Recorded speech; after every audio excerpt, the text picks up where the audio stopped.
This is brutal. As Jim Montgomery and the St. Louis Blues give multiple updates heading into game two with a key injury to the lineup and a player set to make his season debut. The St. Louis Blues have a lot of decisions to make going in to try to secure their first win of the season. We're going to break down this injury, the player coming in to fill the position, and so much more, including goalie talk in this episode. You're not going to miss it. So, Darius, let's just dive straight into it today, where we know the St. Louis Blues are going into game two versus the Calgary Flame at 3 p.m. CT today. And the biggest thing is, listen, game one is a write-off at this point. We know the St. Louis Blues played terribly. We know the Minnesota Wild were quite hot, but going into this game, we're going to see some new faces and injuries to the lineup. We can see Toropchenko is questionable for Saturday's game with not only an upper body, but also a lower body injury. Losing him out of the lineup is going to hurt for the Blues. The big Russian forward does have some snarl to his game. We know this. He can put up points. He's not going to score you 20 goals, but losing a consistent body that we've seen season after season with the St. Louis Blues playing in 80 games just last season. What is your thoughts of him coming out of this lineup before we get into who replaces them and so much more? What is your initial thoughts on not only an upper but a lower body injury as well?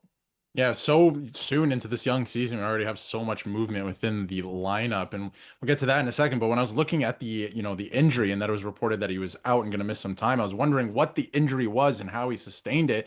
And I was like, I wonder if it's like his leg or something like that. Turns out he's just simply injured. He's injured everywhere, upper and lower body at this point. But hopefully he's okay soon. There's no real timeline, I guess, in terms of his return.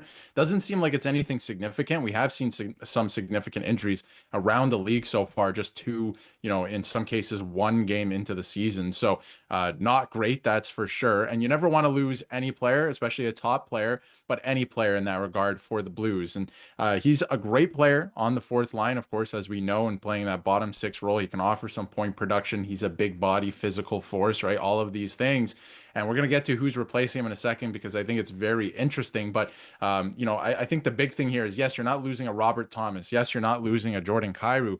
But soon into this young season, you're already shuffling things around. You're not playing with the full lineup, if you want to call it that, because, of course, you're never really going to have that through the course of a season. But the Blues still haven't had an opportunity to get that rocking. But they have a really good opportunity to pick up their first win today against the Calgary Flames. And I think the biggest thing is you want consistency. You want a lineup that's going to play as many games together because you're going to start gelling and everything like that. But with them being out, I think the biggest thing to look at is if something's going to linger. With the upper and the lower body injury, he's not only going to have to recover from one, but both of these things. Hopefully it's not long, and hopefully he can get into the game tonight. But going straight into the practice lines we seen last night, we can see that he is out of the lineup with Texier coming in. Now, Binnington looks like he's in the starter crease, which we're going to touch on, but Texier is an interesting name, someone that's fighting for a spot on this team. He spoke out to say, we'll see if I'm playing first. I have no idea. If I get a chance, I've got to play my game and focus on the small details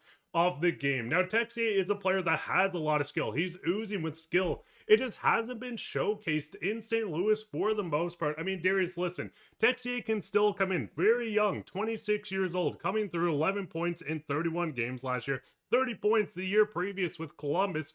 What is your thoughts on Texier getting in? And do you think he could maybe cement himself into a lineup where they're looking to get more bodies? I mean, bodies that can score is something we need at the moment. Joseph slides down. Do you think Texier has a chance now to maybe win over Jim Montgomery? Well, I think there's a reason Toropchenko is in that spot to start because he adds something to the lineup that the Blues, they have a little bit of it, but you need in that bottom six, and that's that heavy play, that physicality, right? The fact that he's a big body can go to the net.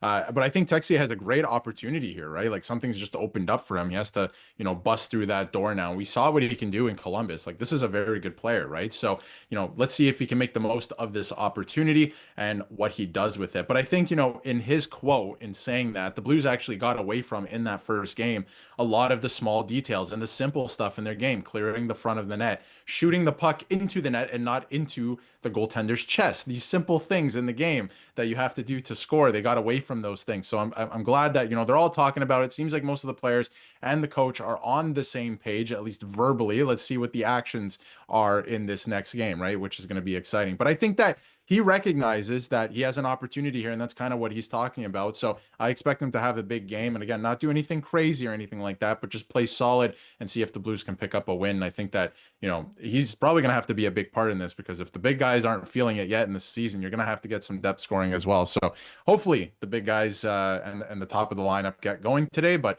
if not, I think this is a great opportunity for a guy like Texier on that third line, which does have some scoring punch, to get going here. And I think the big thing is Jim's going to want to unlock something with these guys. It wouldn't shock me if they go on a slide. And listen, they're not going to. They faced a hot team. They got goalied. We see it constantly happen. You can have an AHL goalie step in and have the game of his life, and the better team loses. So with the Blues going through, they're going to look for a bounce back tonight. And I think the biggest thing is it's going to come from the back ends. Now with the defensive group, as of this moment, nothing is changing. I know Logan Mailloux got a lot of hate. He's still a very young player, getting his groove in the NHL, but I think the biggest question around this team, you can see the scratches with the injuries. Sony is still out as well, but I think the biggest thing, Darius, is coming back on the goaltenders. Now listen, I'm not putting any of this last loss on Jordan Binnington. Yes, he lit in a few questionable ones, but a lot of these were just hot hands, picking corners that I don't even think Prime Hasek could stop at that point. I think Binnington is going to end up getting the start. Listen, Joel Hofer is a guy that's going to really wait in the weeds, and if he gets an opportunity to pounce into his starting position, maybe he tries to win it. But what is your initial thoughts on this defensive group and the fact that maybe they're going back to Binnington to get his confidence? Listen, he's never nervous, so maybe he proves that. Yeah, absolutely. Does he look nervous? I don't think he's very nervous, and it's the first game of the season, or now the second game of the season. So, in Joel Hall of Famer and talking about him, it's not a back-to-back, right? Like, I don't think there's any reason 2 games into the season to go to Joel Hofer at this point. It doesn't make sense to me. Go back to Jordan Binnington. Now, there's 2 ways that this can go. Maybe Binnington has a bad game, and then now you're starting to question things, and then you go to Hofer for the next one. That could be interesting. A very interesting storyline to start the season for sure. But I wouldn't pin the last game, like you said, on him. I saw a couple comments. Most people are not pinning it on him, right? I don't even think he wasn't necessarily that bad. Yeah, the stats, if you want to look at that, and the save percentage wasn't great, right? You expect more out of him in that way. But heading into this game, you don't go to your backup goalie 2 games into the season. Go back to Binnington. I'm sure he's going to have a good performance. I expect the Blues to win this game, right? So I think that they'll be totally fine. There could be a story building here if he does have a poor performance today, but I don't think that's the case. I'm not pinning that loss on him either. And I think Hofer is a great backup, right? And it's a great 1-2 punch that the Blues have. But you can't, if you put Hofer in here, and some people are talking about, we're not saying here on the channel that they should do it, but some people are starting to talk about it. If you do that, that could potentially rattle Jordan Binnington, which I don't think he does too, often, but that would be kind of like, message sending where it's like, does this mean something? This is only the second game of the year. So I think it's a bit ridiculous. Go with Binnington. He's the number one. I'm sure he'll be fine. And, I'm not even pinning the last loss on him. It was the first game of the year. If you watched all the first games of most teams, man, they were awful. Man, they were sloppy. They're going to get back up to speed, and they'll be fine. And I think the big thing is, listen, if you drop this game, if this is another brutal game, yes, shake things up. Maybe start going to Hofer, who's even one of the best backups, debatably a starting goaltender playing as a 1B. But I think at the very moment you run course, you have these new lines going through. But Blues fans, what is your thoughts? How would you change this team up? Do you think it's time to maybe look at some of the younger guys that are hungry to come up? Otto Stenberg, even Dvorsky. What are your thoughts on this team? Who do you think's going to score first tonight? If someone actually does score tonight, let us know down in the comments. And speaking of comments, we'll go straight into comments of the day. Coming through, one of the funniest comments I've ever seen. I do know one thing is better at shooting the puck dead center of the goalie's chest than the St. Louis Blues. Their accuracy is unbelievable. And listen, if they use that accuracy to pick a corner or actually the back of the net, this team could probably score 15 in a game. But awesome comment here. And if you guys want to go down and leave a comment, you could be featured on comments of the day. While you're down there, leave a like, subscribe, share this with your friends. We'll be back another episode to keep your eye for that. But I've been your host, Mark, with my co-host, Darius, and take care, Blues fans.